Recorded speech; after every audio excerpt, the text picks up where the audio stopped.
It was a picture of Anita dressed in, I think you had like blue jeans and like I don't remember what type of jacket you were wearing. You had sunglasses on. I know the picture. Yeah, with a cowboy hat. What's a cowboy hat? It was a helmet. Oh, a like helmet. A bike there we helmet. go. Yeah, with some heels on. Yeah. With a ukulele. Yes. And a Barbie purse. Yes. We can show the picture. Yeah. I don't mind.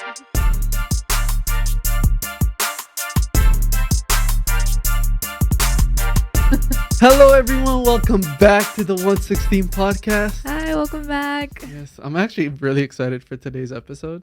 Yeah, me too. Yeah, so today we don't have a special guest. Well, we do have a special guest right here, Anita Brown. Hi. The one and only. The famous Anita Brown. No. Yeah, no, the reason why I'm excited is just so many things going on in your life that's exciting. And so I think it'll be good for people to know a little bit more about you and kind of your story and what you do now too. Mm-hmm. And so I'm excited. So let's start off with positive of the week. You go first. I go first. Yikes. Yeah, and for me it has to be, we're working on another song again. Yes. And so my positive of the week has been just like how things have been coming together and like being able to record with people. We're actually going to record right after this. There's people that will be coming over Yes. to record. And so that has been positive the week for me. Just seeing things coming together so easily and God really being in the midst of things and working things out perfectly. Mm-hmm. And providing. Exactly. Maybe that I'll talk about that on a later podcast. Okay. But yeah, for today. What about for you? For me, I have a couple. Can I share Yeah. a couple? Go for it. Okay. So one of it's short. It's kind of funny though. Okay. So I was doing a club with some children. Club is like an after school program. Yeah, an after school program for some children. And so I was sitting on the floor with them and I was talking to one of the children and he was sitting kind of close to me. And so I was like making eye contact and he looked and he all of a sudden he goes, and he like starts looking closer at me. And I knew right away, oh, he's looking at my eye birthmarks because a lot of children look at that and point it out. And so I was like, oh, are you looking at these? And I was pointing at them. He goes, yeah, what is that? And I was like, oh, they're just eye birthmarks. And he goes, oh, okay. It looks like peanut butter. And then he turned around and goes back to doing what he was doing. Was that your first time, like one of the kids there approaching you like that? I think it was one of the first times someone noticed and then pointed it out at this club specifically. Mm-hmm. But I thought it was really cute because he wasn't saying it in like a mean way. He was just like, oh, that's what it looks like. I've gotten like root beer before. Someone said it looks like root beer in my eye. Out of all things. Yeah. Okay.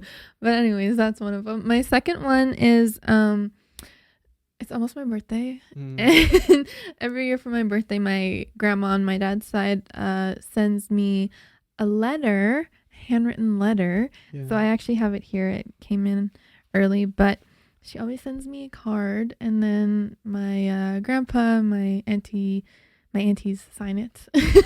So I have my little card here. It's all signed. But she also sends me like letters, like full-on handwritten letters.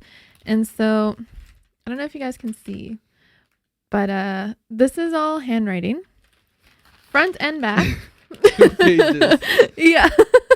It's not a letter, it's a novel. Yeah, but anyways, I haven't read handwriting in a while, so I struggled a little bit with this letter, but I figured it out and I was able to read it, and it was such a nice letter. I really look forward to these letters on my birthday. She told some funny stories in this letter, and so yeah, I learned something new today. Actually, I'm gonna tell it. Okay. Apparently, her Spanish teacher in high school taught your dad as well. Yeah, taught my dad as well. And then from this letter, I learned that this Spanish teacher of mine also worked with my grandma at the same school for a while. That's so crazy. That's a Spanish teacher that's refusing to retire. Yeah, but according to her letter, he was teaching shop classes though Okay. at that point. So Okay. yeah. Wow. That's crazy. Yeah, so that's my positive. Nice. So let's get started with some questions. Okay. Who is Anita Brown? How did you end up where you are today? Where did you come from? Where did I come from? Where did you come from? Well, I was born in Slave Lake, Alberta, which is just 3 hours north of Edmonton. It's a really small town. Mm-hmm. Yeah, I was born there, grew up there for most of my life. My dad was a carpenter, and then he went into full-time evangelism. Mm-hmm. And so I remember when I was young traveling around a lot and going to like tent meetings, which is literally a giant tent set up outside, and then you have church inside the tent, sometimes for a whole week, sometimes just for the weekend, and they go really late. Yeah. But I really enjoyed them, and I have really good memories of tent meetings and going there. And my dad at first would be going to sing and do worship. Yeah. He grew up in a family band doing worship like that, and so even when he was younger, he would travel and do worship and stuff like that. Mm-hmm. And so he was kind of known for that, even has a CD and everything. Yeah, and so I remember doing that, and then we ended up moving to Saskatchewan Mm-hmm. for about a year and a half, and we lived on a reserve there, and my dad worked with a pastor who lived down there doing ministry as well. Okay. And again, we traveled around doing tent meetings. This time we were part of the team who was setting up the tents. Nice. So I remember the whole process of setting up the tents. There's smaller metal poles that you have to set up around. There's normally 2 like massive poles that you have to set up in the center. Mm-hmm. There's a whole bunch of like cords and ropes and pegging giant pegs into the ground. So I remember doing all of those things. And then at that time, I think my dad started doing more speaking and preaching, but also still doing Mm-hmm. worship. And then we moved back to Slave Lake.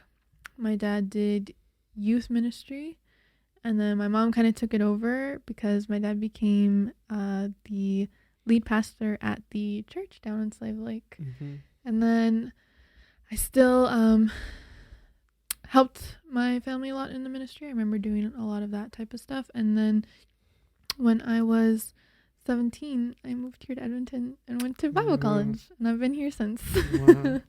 So going back to, I guess, your childhood, when would you say that Christ became your personal savior? When did you accept Christ for yourself, or was it just kind of? I was really young when I accepted Christ. Okay. I remember being at a really big meeting, and the speaker saying, if anyone wanted to accept Jesus, to come to the altar. Mm-hmm. And a lot of people went, and I wanted to go up, but I was super small. Yeah. But my dad took me up. He put me on his shoulders, and he took me up to the front. Wow. I don't remember how young I was. I just remember I was really young. Mm-hmm. And then obviously growing up, being in ministry, that being like my life basically. Yeah. Like I knew a lot about God, Jesus. I understood things. Yeah. But I feel like a lot of people who have grown up Christians, there was a certain point in their life where it really did become real to them. Mm-hmm. And for me, I would say I made the decision to be really serious in my faith, honestly, when I went to Vanguard. Okay. So I was 17. 17. Mm-hmm. Yeah, when I went to school Wow. out of Bible college. Mhm. Yeah, so another question, as many of you know, you sing. Yes, I do. So when did that get started? I know you play instruments as well. Mm-hmm. You play the piano, a little bit of guitar. You talked a little bit about how you had a family band with like your dad had a family band, Mhm. and like your family's musical, your mom is musical, your dad is Yeah. musical, your grandparents, like it's crazy. Everyone's musical. So when did you get started? Ever since I could remember. Yeah. I remember my mom put me in piano lessons when I was 5. Okay. I'm really thankful for that. I enjoyed it. I loved it. I remember doing piano lessons, and at first it was group lessons, so we would all meet in my piano teacher's basement, and she had a bunch of keyboards set up around the room. And I was the youngest in the group. Okay. And so I remember sometimes being distracted in the piano lessons and going and playing with Lego. I remember doing that, but then I remember always like being told to like kind of come back to the group and then participating, and I really loved it and enjoyed it. My mom kept all my like piano books from when I was in piano lessons. Yeah, I got to see them a couple of, when was it? Last year, I think it was. Yeah, sometime last year. Yes, I was an artist. Yeah, your mom also showed me a picture of you when you were young. What was the picture? It was a picture of Anita dressed in, I think you had like blue jeans. And like I don't remember what type of jacket you were wearing. You had sunglasses on. I know the picture. Yeah, with a cowboy hat. What's a cowboy hat? It was a helmet. Oh, a helmet. Like a there we helmet. go. Yeah, with some heels on. Yeah. With a ukulele. Yes. And a Barbie purse. Yeah. We can show the picture. Yeah. I don't mind. I'll put it right here. What an awesome picture. That's my favorite picture by far. Yeah, but for guitar, I remember my dad trying to teach me guitar when I was younger, and my favorite color is blue. And I remember having a blue acoustic guitar that was like my size. Yeah. But for some reason, I just didn't want to play it right away when my dad was teaching me. I think I was maybe like 10 when I finally came to my dad and was like, okay, I want to learn, show me. And so then he started teaching me. Yeah. Yeah. And then I remember when my brother wanted to learn guitar, I started teaching him. And then he got way better than me. He started teaching himself, and now he's better than me, which is fine. I'm not mad about it. Yeah. No, but you can play the piano, and he barely does. But if he had lessons, That's true. he would be better than me.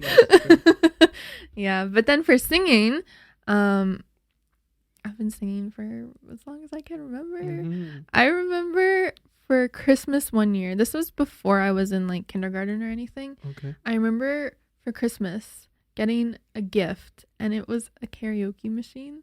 Like, it was one of those machines where you could put a CD into it, and then there was like a microphone on the side and like a speaker. And to this day, that is my favorite Christmas gift that I've ever gotten. If I got that, I've been like, what's this? What's this garbage? No, but it was my favorite gift, and I remember singing. And then actually like singing and doing worship when I started that, I think I was also pretty young. I remember, well, my mom has pictures, and there are pictures of me singing with my dad, and he's playing the guitar and stuff at a church in Kudot, which is a reserve. And so I guess I was doing that before I was in school as well. And then also at my grandma's house and my auntie's house, in the basement, they have it kind of set up almost like a church. Like, they kind of have a little stage where they had mics and guitar, drums, and they even had like a little soundboard at the back and like chairs. And there's also pictures of me singing there with my dad playing guitar. Wow. Yeah, and so I've been doing it for as long as I can remember. You're very humble when it comes to like, I've never seen you or heard you say that you play instruments or you sing or anything. Yeah. You don't tell anyone you can do those things. And you kind of just one day just shine, type of thing. I want you to tell a little bit about your Vanguard story, how people found out how you can sing and that you play and whatever. Yes. Okay. So in my first year at Vanguard, we did a lot of ministry within the city, outside of the city, and we even got to go to Vancouver, and we went to East Hastings. By the way, Vanguard is a Bible college, just to clarify. Yeah. So we went to East Hastings, which is actually the poorest postal code in all of Canada. And so there's a lot of homelessness there, and we went down there to do ministry, to work with organizations that were already there. and just to make connections with people and build relationships. Yeah. And we were put into like smaller groups. And so my group, we went to this one place. I think it was a church on East Hastings. Mm-hmm. And they would regularly have like a service, and they would give out food. So people would come in and have food and then drinks while they were kind of listening to a service that was going on. Mm-hmm. And so I remember our team went, and they wanted some people to serve food, but they also wanted some people to do some of the singing, some of the worship. Okay. And so they kind of asked the group, like, is there anyone in your group that can do that? And I was like, I can. If you need me, I can help. Okay. And so they gave me a guitar, and they had a drummer, and they had a bass player, and they had another lady who I think she was playing piano. Okay. And she was singing as well. So it wasn't just me. And so I met them, talked to them. We kind of discussed like, oh, like what songs should we do for tonight? We picked a couple, and then we practiced a little bit. And then the building opened, and people started coming in to get food and to enjoy the service. And so we started doing the worship. And like I said, we were in small groups. Mm-hmm. And so a couple of the other groups came to the building.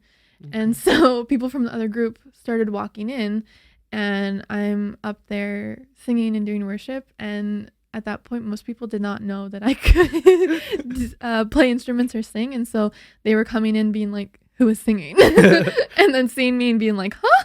Because another thing too, especially at that time, like I was super shy, and I wouldn't really talk. Okay. And even in class, like I wouldn't interact. And so a lot of people didn't know that, one, I was bold enough to stand in front of people, and then two, that I could even sing or do any of that. And so I remember one of my professors was also their PA, and he came and he was sitting there talking with people and enjoying the worship. And then I remember after him and some other people coming up to me and being like, wow, I didn't know you could do that. And so, yeah, I think that was one of the first times. Also from that night, one of the songs that we sang stuck with me. I know exactly what story you're going to tell. Yeah, so we were singing and doing worship, and they wanted us to do more songs. And we were like, okay, what songs do we do? So I kind of turned to the team and was like, guys, like, what songs should we do? I'm drawing a blank. I don't know what other songs we should do. And the drummer was like, oh, there's a really good song. We should do this song. And he's like, I don't remember what it's called though. And I was like, oh, like, do you have like a vague idea of what it's called? And he's like, oh, I think it's called I Am a Tree. It's I Am a Tree song. And I was so confused. I was like, it's a worship song? And he goes, yeah. Everyone knows the song. I'm like, I don't. Like, what are you talking about? And so even the other people on the team were confused, and they're like, what is this song? And we're trying to think, what is this song? And I realized he was talking about the song, How He Loves Us.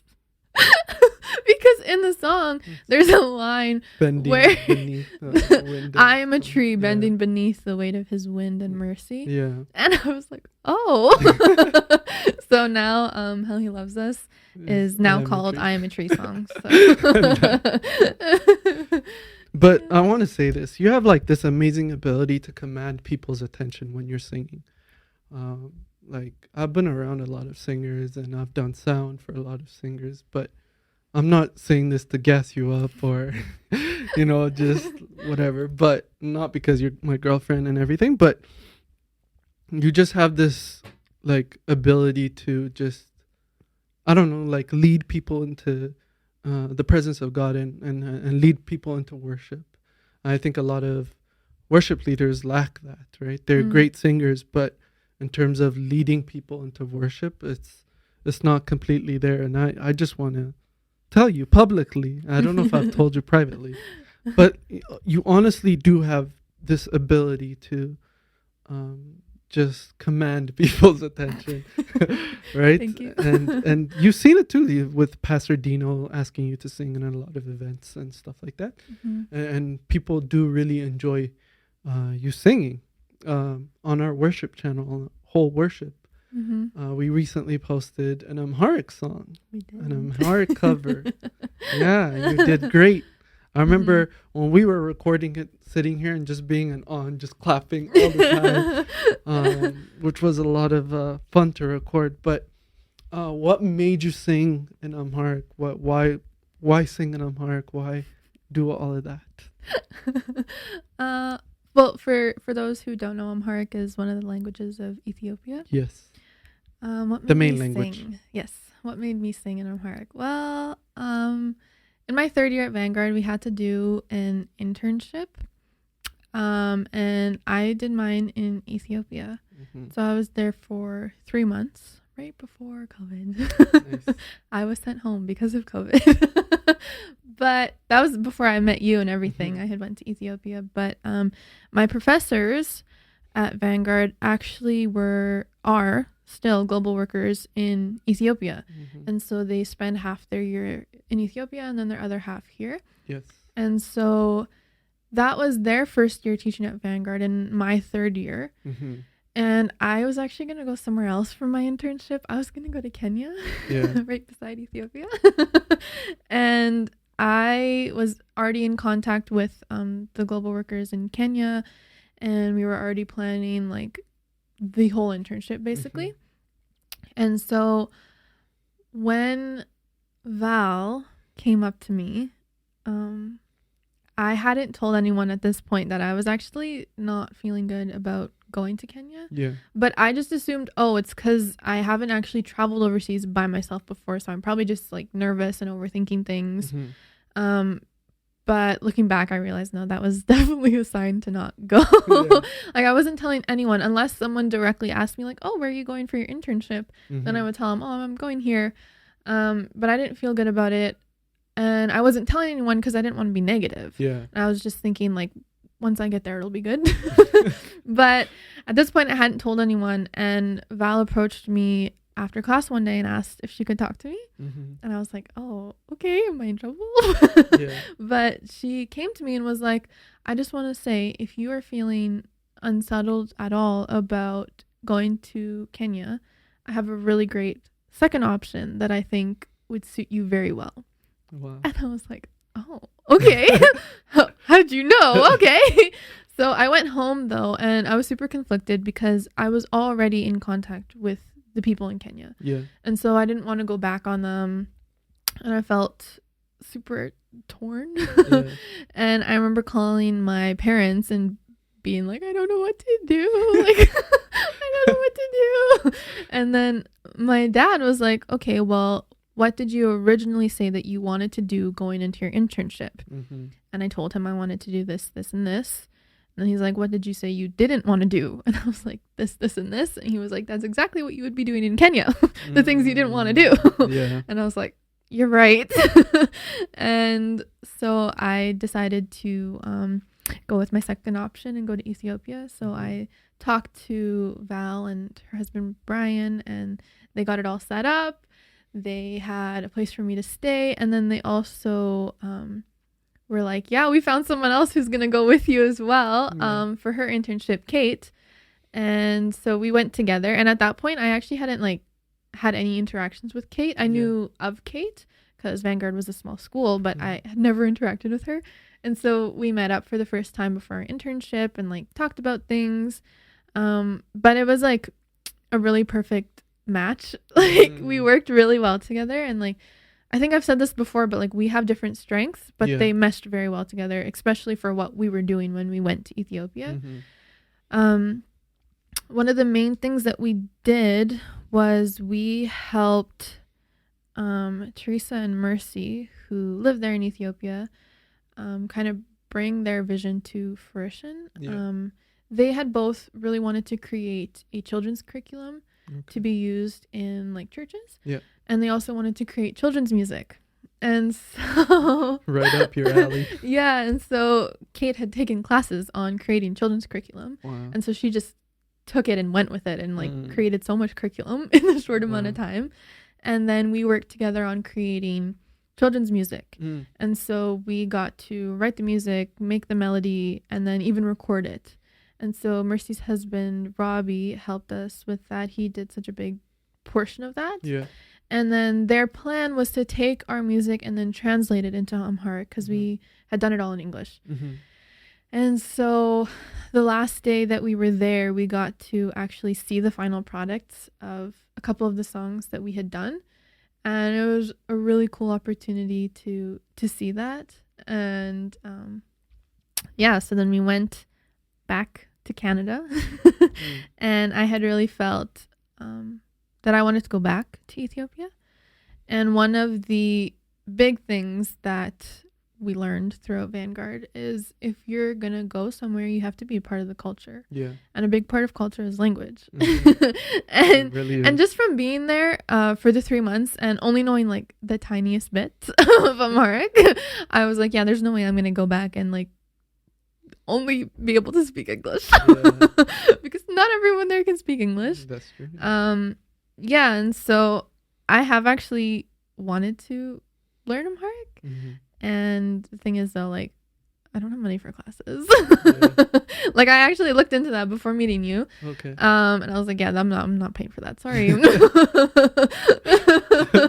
But yeah, so then we met, and Amharic is your first language. Yes, so my first language. It worked out really well. Yeah, so I guess meeting you as well. And your parents' first language also being Amharic, it also made me kind of want to learn more as well. Yeah. And the song that we recorded, posted the cover of, was a song that you really liked. Yeah. And you showed it to me the one day we were driving in the car and you showed it to me. And I actually really liked like the sound of it, everything. I was like, wow, this is a really cool song. And I decided, you know what? Why not learn this song? Mm-hmm. Because one, I like it. Two, it'll help me start learning. And so then I told you that I wanted to learn it. Yeah. And I was like, woohoo! Yeah. So I guess that's kind of the why. Mm-hmm. And the thing is like you learned it on your own mostly. Mm-hmm. I think I only helped during the recording, really. Just making sure some words were tight. But you already kind of knew the thing, like just how to sort of pronounce the different words, which was actually very fascinating to me. Anita has ability to just remember everything.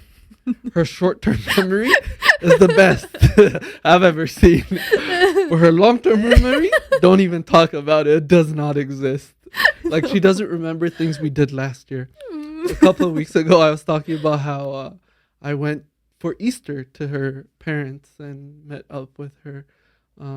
Like I think that was the first time I met your whole entire family all together. And she had no recollection of that at all. No. And like we did an Easter egg hunt. They did it I did it by myself, because that was my first one ever. Yeah. She has no recollection of it, which is kind of sad. Yeah. But her short term is really good. Yeah. Yeah. And so I think that also helped you a lot. So we're working on another song. We are. Yeah. So how do you feel about that song, by the way? I didn't ask. I'm excited. The song was actually written and recorded and produced by originally a band called Zema for Christ. Yeah. And Robbie and Mercy, who I talked about before, were a part of that band. Wow. And so I wanted to learn one of their songs, and we were listening to songs in their album, and we came to that one and we're like, this is a good one. Mm-hmm. So I'm excited to learn that one. Yeah. I'm almost done learning it. Mm-hmm. No, you've done really good. I mean, the first time you listened to it was like 10 days ago, and you have it pretty much memorized. Yeah. Which is actually incredible. But yeah, I'm super excited for that one. I think that one is gonna really move people. We're not just doing it a solo, just Anita. Yeah, I think that's a different thing, and we're having other elements kind of thrown. I don't want to give all of it away. Mm-hmm. You'll have to wait and see. Yeah. But yeah, I'm so excited for that, and to see where this takes us and where this takes you as a musician, as a singer. Mm-hmm. because like for me, I see such a bright future for you in terms of like writing your own music and doing all of that. Yeah. I'm willing to help. Yeah. Please. Yeah. But I'm so excited for you because I feel like God has such a great future planned for you, and with your music, with everything you do. You're just good at everything. Sometimes I look at my own life and I'm like, man, I wish I was that good at everything. Like, I'm not even joking. Anything Anita touches, it's good.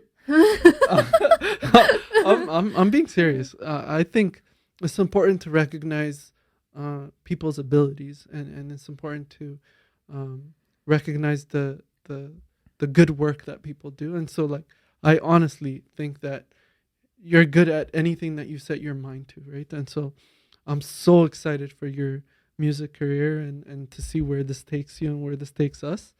And to see you just grow and develop and even learn Amharic completely and be able to speak it like on a day-to-day basis. But before we end our podcast, I want to ask, tell me one thing that God has, tell me one thing that God has been teaching you lately that you just want to share with people and encourage our viewers with. Sure. Before I say that though, I definitely couldn't have done all this music stuff without you. Yeah. Like I did listen to the song. I listened to the song on repeat on Spotify. It was actually my most listened to song for last year. Nice. Yeah, but even just with pronunciation, I wouldn't have picked up on those things or done it correctly without you. You also did all the audio. Yes. You also did all the recording. Yes. And all the editing. Yeah. So thank you. You're also very gifted at doing those things. Thank you. Yes, we make a great team. Yeah, we really do. But one thing that God has been speaking to me, the importance of prayer. And prayer as a form of communication. That's good. Prayer isn't just us asking God for things. It shouldn't be. That is a part of it, but that shouldn't be the only thing that our prayer involves. That's good. And prayer isn't just thanking God for our meal really quickly. Prayer is communicating with God, and we should be praying without ceasing, meaning we should be in constant communication with God. So that's definitely been one thing that's on my heart. And then one thing that happened recently that really enforced that and reminded me of that was I was at a club as well. And at the end, we opened up opportunity for some of the children to pray. And so many of the children were so eager to pray, which I think is one thing that us adults may not always have, is the eagerness to pray. When the opportunity is open to prayer, not all of us are the ones to raise our hands the quickest. Yeah. But that aspect of it was such an important reminder, was we should be eager to pray, because prayer is such an amazing thing. The fact that we get to communicate with God. Because another thing too is I'm reading through Leviticus right now, which is a kind of boring book, but it's still such an important book. There's a reason why it's in the Bible. Yeah. And it's going through all these ways of how the roles of the high priests and the priests, and how they had to do sacrifices, and how it wasn't always available for people to just communicate with God. Communication was done through the high priest, and forgiveness of sins was done through them. And so it's such a good reminder that this wasn't always how things were. We didn't always have the opportunity to just sit down and communicate with God. Yeah. And so having that eagerness to be able to do it, because it wasn't always an option, to remember that we get to pray to God, and that it's such a special and amazing opportunity to do that, to communicate with him freely. And then the next thing was, all these children were wanting to pray, and so they were going and they were praying, they were taking turns. And then this one little boy, he comes up and he starts praying. He preached. He was preaching. And he was like going and like he was quoting scripture. His prayer was honestly so powerful. But one thing that he said in his prayer that struck me, reminded me of, was in his prayer, he says, God, we thank you that you answer prayers. And he said, and even when you don't answer them right away, that's okay. But we know that you hear our prayers. Wow. And it was so powerful. I was like, oh my word. Like, what a good reminder that Jesus hears all our prayers. Amen. And this is also something that we talked about previously in Sunday school, which I also have the opportunity to do, is prayer and how God hears all our prayers. There's not a prayer that he doesn't hear. And God answers all our prayers. But we need to remember that there are different answers to prayers. Sometimes God's answer to a prayer is yes. Sometimes his answer to a prayer is no. But sometimes his answer to a prayer is wait. And sometimes he has an even better option that we haven't thought of before. Yeah. And so that little boy's prayer was just such a good reminder that, God, we thank you that you hear our prayers. Okay. And we thank you that even if you don't answer them right away, you answer our prayers. That's amazing. Yeah. What an amazing little boy, hey? Yes. Well, we hope that you guys enjoyed this podcast, and we hope that you come back again to see us. Yes. Of course. This is not... I hope you guys subscribe and stay. But thank you so much for viewing, for liking, subscribing. Oh, my goodness. And we'll see you all soon. We love you. Bye. Bye.